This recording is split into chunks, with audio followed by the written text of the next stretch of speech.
원은 머릿속에서 지우세요. 정보를 단순화, 그림을 단순화할수록 기하 문제는 쉬워집니다. 안녕하세요. 문풀 강선생입니다. 오늘은 내심과 외심이라는 소재를 활용해서 기하 문제를 어떻게 하면 잘 풀 수 있을까를 설명드리겠습니다. 대수에 비해서 아이들이 기하는 풀이 과정 자체도 잘 정돈되지를 못하고 내가 어디서 시작해서 어디로 가야 되는지, 어떤 방법을 통해서 이 문제를 해결할 수 있는지 방법을 찾는 것도 어려워하더라고요. 그래서 내가 배운 개념을 어떻게 활용해서 문제에 적용할지, 그리고 개념을 어떻게 하면 제대로 이해할 수 있을지, 이런 것들에 대해서 간단하게 설명드려 보겠습니다. 아이들을 대수, 기하, 풀이의 차이점 먼저 한번 보여드릴게요. 대부분은 이렇게 풀어요. 방정식이나 함수는 사실 차근차근 스텝 바이 스텝으로 잘 푸는 애들이 많아요. 즉, 방정식은 내가 해를 구한다, 혹은 해가 주어졌을 때 뭐 특정 값을 구한다, 목표가 되게 명확하게 잘 보이는 거죠. 그런데 기하 문제는 뭘 사용해야 되고 어떻게 풀어야 되는지 제대로 파악을 못하니까 풀이가 완전히 혼돈의 도가니탕이 되는 거죠. 이게 개념을 정확하게 잘 이해하고 있고 목표가 무엇인지를 명확하게 찾았다면은 이런 식의 풀이가 되지 않거든요. 제가 차근차근 개념 이해부터 설명을 한번 드려보겠습니다. 자, 내심부터 시작할 거예요. 내심. 내심이 뭐죠? 정의부터 정확하게 알고 있어야 됩니다. 내심은 내접하는 원의 중심, 내접원의 중심인데, 조금 더 디테일하게 설명드리자면은 삼각형 안에 내접하는 원의 중심. 그런데 아이들이 처음 내심과 외심을 배우면은 굉장히 어렵게 느껴지는 이유가 삼각형도 등장하죠. 원도 등장해요. 그리고 이 둘이 또 접한대요. 그냥 따로 노는 게 아니라 뭔가 관계를 가지고 그 원의 중심, 원의 중심이 뭐가 어려워요? 할 수 있지만 뜬금없이 삼각형 가운데 점이 하나 툭 찍히는 거거든요. 삼각형 위에 혹은 원 위에 딱 점이 찍히는 게 아니라 얘네들이 연관을 가지는 가운데 어딘가에 점이 콕 찍히는 거죠. 그럼 이게 또 하나만 있으면 좋은데 어려운 문제로 가면은 내심, 외심, 무게중심이 섞여서 나오다 보니까 점이 여러 개가 찍혀요. 이러면 머리가 굉장히 복잡해지는 거죠. 질문도 각도를 물었다가 넓이를 물었다가 길이를 물었다가, 그래서 본질이 뭔지 정확하게 캐치하지 못하면은 문제를 풀기가 굉장히 난해해집니다. 자, 내심부터 한번 정리를 해볼게요. 원에 대한 가장 기본적인 정의는 알고 있어야 됩니다. 사실 내심, 외심을 배울 때 원에 대한 정보는 아이들이 가진 게 정의 하나밖에 없어요. 왜냐면은 원에 대해서 배우는 거는 중3 과정이고 중2 과정에서 내심과 외심을 배우거든요. 자, 그러면은 원의 정의가 무엇인지 답할 수 있으시겠습니까? 원이 뭐죠? 원은 동그란 거. 그러면은 아직 초등교과 수준에 머물러 있는 것이고요. 중학교 도형을 배웠다, 중등 기하를 배웠다라고 하면은 원이 무엇이냐라는 질문에 원은 중심으로부터 같은 거리에 있는 점들의 모임입니다. 이렇게 답하면은 정말 잘한 겁니다. 정말 나이스한 거예요. 어떤 기준점으로부터 거리가 같은 점들의 모임이라는 거죠. 즉, 원은 선으로 쭉 그어진 게 아니라 점들이 빼곡하게 모여 있다. 요 특징이 중요한 거예요. 중 1-2에서 원의 정의를 배울 때 그럼 뭐 원은 동그란 거지 하고 넘어가지 말고 깊이 있게 고민해 봤다면 왜 점들의 모임이라고 했을까? 그 점 중에 중요한 점도 있고 아닌 점도 있을 거거든요. 자, 그러면 내심에서 중요한 점은 무엇일까? 요걸 찾아야 된다는 거죠. 원 위에 점들이 되게 많이 있다는데, 여기 위에 막 점들이 빼곡하게 있어서 원이 된다는데, 우리가 내심을 다룰 때 중요한 의미를 가지는 점은 무엇일까? 자, 내심이 뭐라고요? 삼각형에 내접하는 원의 중심. 삼각형과 원이 서로 관계를 가지는 곳이 중요하겠죠. 즉, 다 중요한 게 아니라 우리는 원에서 딱 중요한 포인트 요 3점만 남기고 원은 지워버릴 겁니다. 원은 머릿속에서 지우세요. 정보를 단순화, 그림을 단순화할수록 기하 문제는 쉬워집니다. 이게 방정식에서 2x 더하기 3x는 5x라고 적는 것과 마찬가지예요. 그림 위에다가 정보를 자꾸 중첩시켜서 복잡하게 그림을 만들어가면은 2x 더하기 3x를 5x라고 적는 게 아니라 2x 더하기 3x는 2x 더하기 2x 더하기 x다. 이렇게 적는 것과 마찬가지예요. 그래서 문제가 더 어려워지기 시작하는 거죠. 자, 핵심은 뭐다? 접하는 점, 요 3개와 원의 중심. 그런데 점을 4개 그냥 찍고 끝나는 게 아니라 관계가 표시되어 있어야지 원이라는 걸 알 수 있잖아요. 저희가 원을 지웠으니까. 그럼 원에서부터 나왔다라는 것을 표시하기 위해서는 얘네들의 요 길이들이 모두 같다. 요걸 머릿속에 담고 있어야 되고 표시를 해도 좋습니다. 중심으로부터 원 위에 있는 점까지의 거리가 같다. 원의 정의. 요건 우리가 활용할 거다라는 거죠. 그럼 문제를 한번 살펴볼게요. 자, 최상위에 있는 문제인데 간단하게 살펴보면은 넓이를 줬어요. 원과 삼각형이 나왔고 삼각형의 넓이를 주고 원이 내접하고 있고 반지름을 줬습니다. 그리고 뭘 구하라고 했죠? 둘레를 구하라고 했죠. 자, 그럼 우리가 어디서 시작을 해요? 넓이로부터 시작해서 둘레를 구하는 것까지 갈 겁니다. 학생들의 일반적인 풀이 방법을 한번 보여드리고 본질적인 핵심적인 개념을 이용해서 문제 풀이를 해나가는 걸 또 한번 보여드릴게요. 보통은 아이들이 이런 문제 접하면은 넓이를 구해야 되니까 삼각형의 넓이가 밑변 곱하기 높이를 활용한다는 건 알거든요. 그러면은 요렇게 해요. 요렇게 하고 여기가 2면은 여기도 2인데 여기로 어떻게 하지? 그거는 괜히 넓이 25 이런 거 적어요. 그러면은 여기 x 높이는 5인가?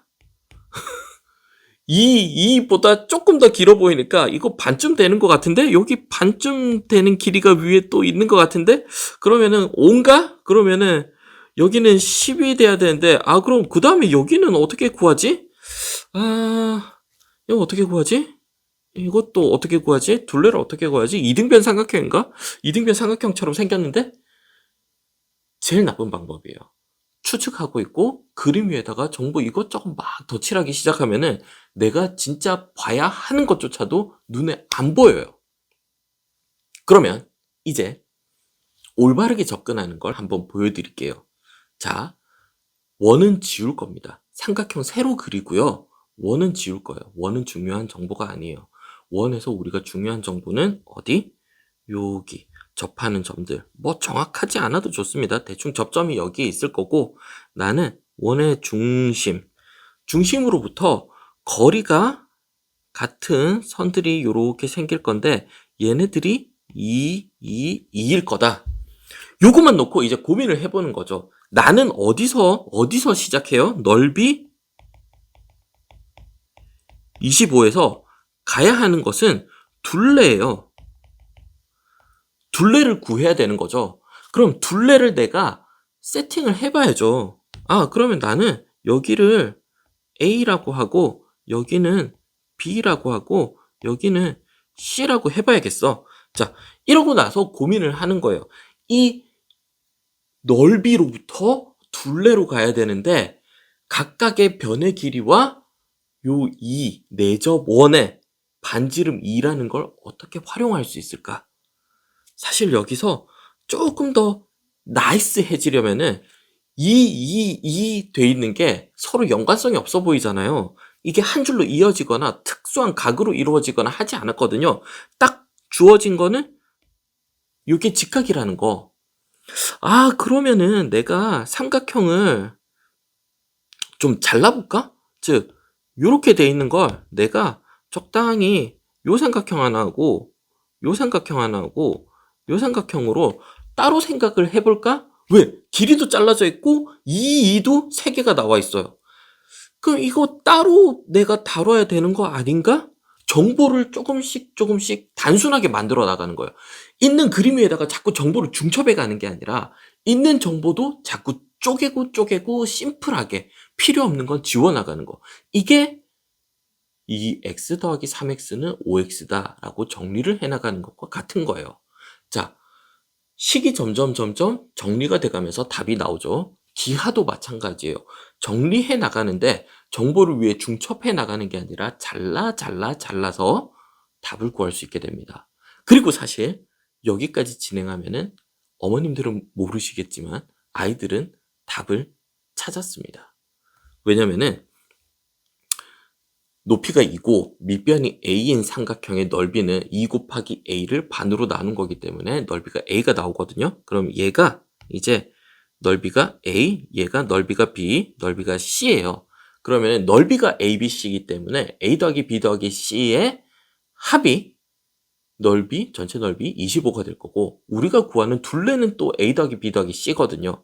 그래서 a 더하기 b 더하기 c는 25다. 답이 25다. 이렇게 아이들은 풀이를 보는 중에 벌써 눈치를 챘을 거예요. 근데 이 풀이 방법이 중요하다라는 게 아니라 정보를 어떻게 내가 잘 정리해 나갈 것인가. 자, 어디서 시작했어요? 내심의 본질. 무엇?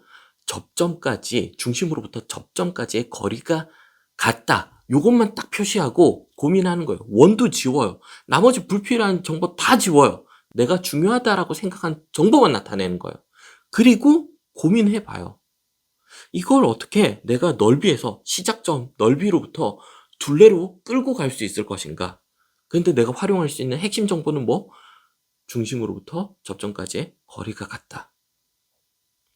자, 외심도 알아볼게요. 외심에서 중요한 점 뭘까요? 원이 필요한가요? 원도 지워요. 중요한 거는 딱 요거예요. 요 포인트. 중심과 접점 3개. 길이가 뭐가 같다? 중심으로부터 접점까지의 길이가 같다. 뭘로? 반지름으로. 그런데 길이가 이렇게 같을 때 외심은 눈에 확연히 드러나는 게 있어요. 이게 이등변 삼각형이네? 여기도 이등변 삼각형이네? 이등변 삼각형이네? 이등변 삼각형이 3개가 보이는 거예요. 길이가 같다라는 거. 그럼 이등변 삼각형의 성질을 이용한 문제들이 많이 활용될 수 있겠죠. 내심도 마찬가지로 길이가 같음을 표시하고 나면은 눈이 조금 밝은 친구들은 직각 삼각형들의 합동이 보이네. 요거 2개만 보면 되는 거예요. 합동. 내심에서는 직각 삼각형의 합동. 외심에서는 이등변 삼각형. 사실 이거 2가지가 보이면은 내심과 외심의 특징을 이용한 공식 어쩌고 저쩌고 다 필요 없어요. 심지어 최악인 거 보여드릴까요? 최악은 뭐냐면은 이거 공식으로 하는 거예요. 공식. 이게 넓이는 S는 2분의 1 아래 A 더하기 B 더하기 C 요 넓이를 구하는 공식이 있어요. 내저번에 반지름이 주어졌을 때 삼각형의 넓이를 구하는 공식. 이걸 외워서 푸는 게 최악이에요. 공식이 어떻게 나왔는지 이해도 못하고 그냥 공식만 알고 있는 거예요. 이 상황이 최악인 거예요. 그러지 말자고요. 뭐 각도, 넓이 여러 가지 막 정리와 공식들이 나오는데 다 필요 없어요. 다 필요 없고 중요한 거는 뭐다? 핵심 포인트. 거리가 같다라는 거. 왜? 원이니까. 원에서 나온 점들이니까 거리가 같다라는 거. 이 본질만 쥐고 갑니다.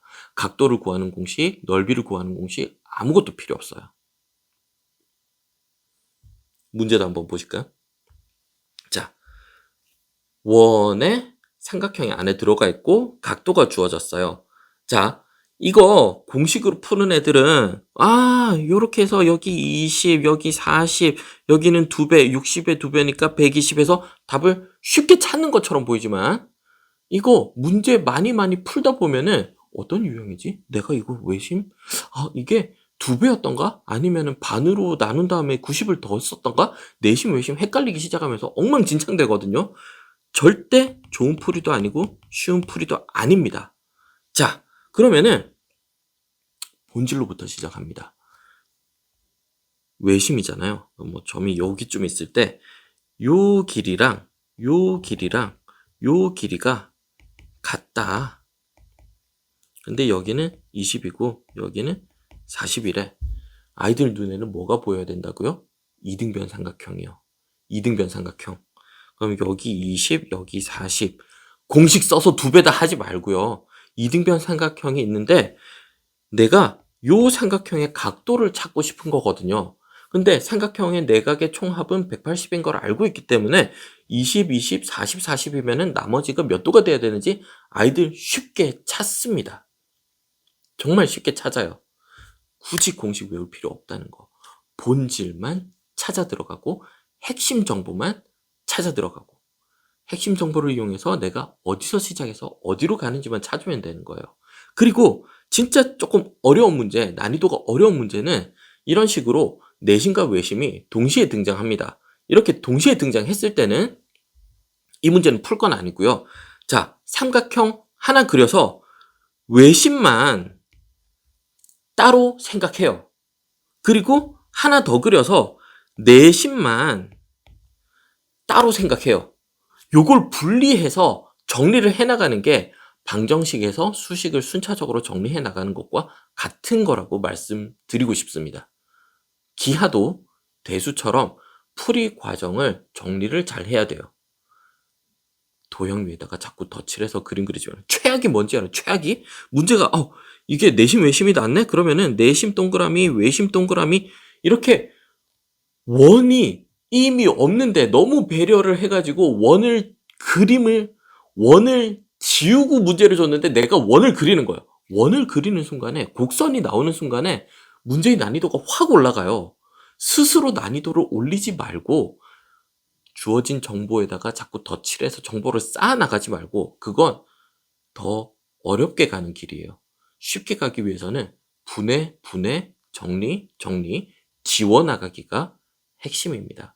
기하 문제를 풀 때는 최대한 정보를 단순하게 따로 떼내서 그려가면서 문제를 풀어나가면 좋겠습니다. 오늘도 어려운 이야기 끝까지 들어주셔서 감사합니다. 다음에 또 다른 이야기로 찾아뵙겠습니다. 감사합니다.